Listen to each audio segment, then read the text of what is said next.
So I asked a question. I said, we're talking about Christian worldview versus the secularity, right? So I was saying that when you were a Christian, how did you see the world? How did you view the world as a Christian? What was your worldview when you were still a Christian? Well, well, when I was a Christian, I was that innocent person that viewed Christianity as a means of getting salvation.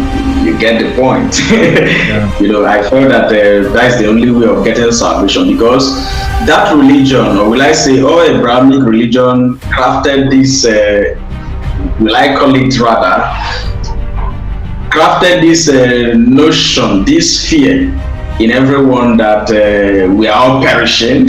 Yeah, So I saw it as a medium of getting salvation, So that was how I like being saved yes, from the problems of the world, and maybe from possible destruction that is coming, kind of thing. yes, that is it. That was innocently. I felt that it was salvation driven. That I was born into trouble. The Christianity believes that you were even born with sin. Imagine a person born with sin. Can you imagine?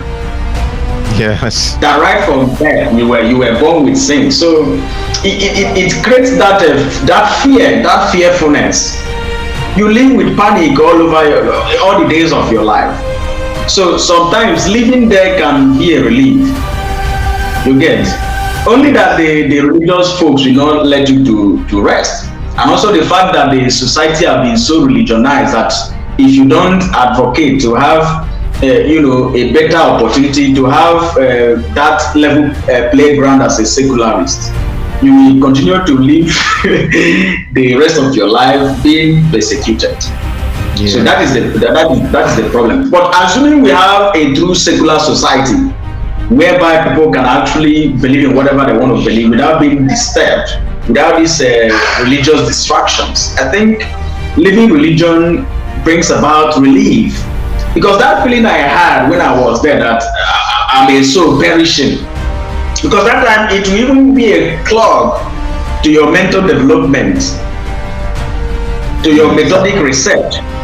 Given that as a student, you go and do your science, understand some interpretation of the earth, understand how you even came into that every human being, I'm sorry to say this, every human being is a product of unprotected sex.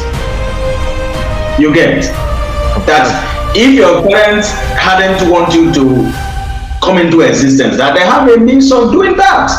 So, but these people will feel that someone brought you to this earth to be in panic, to fear a set of hellfire that they crafted. So that was how it made me felt.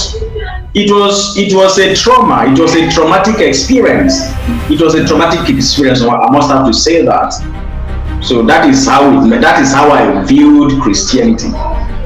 All right. And so also, now that, okay.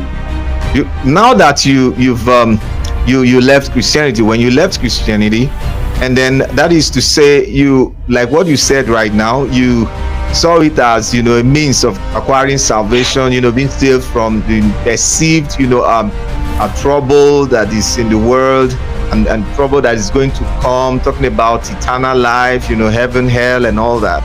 So now that you escaped all that, you've been able to come out of it.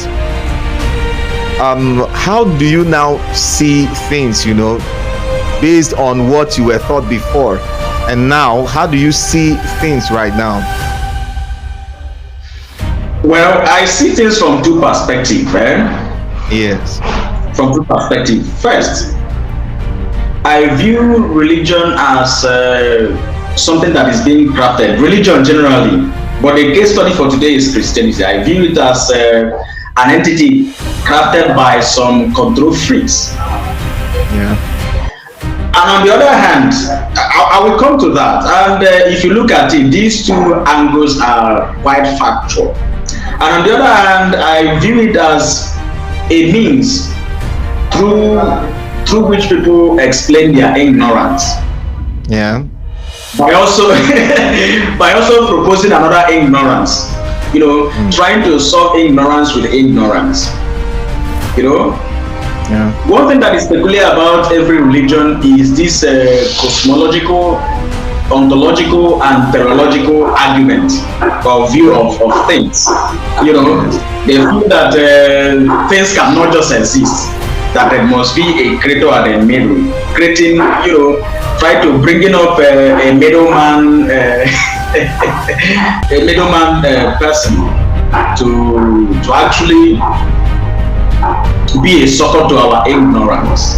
The fact that you don't know how things started doesn't mean you will just concoct an entity and call it God or the creator of everything.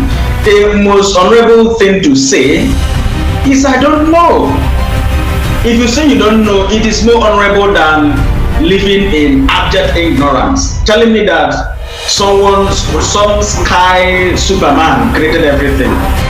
You understand? Whereas you cannot, because if you bring the premise that things must be created before they exist, then you must be ready to answer the question of who created the creator. Yeah. And if you cannot answer it, the best thing to say with respect to the origin of things is to say that I don't know.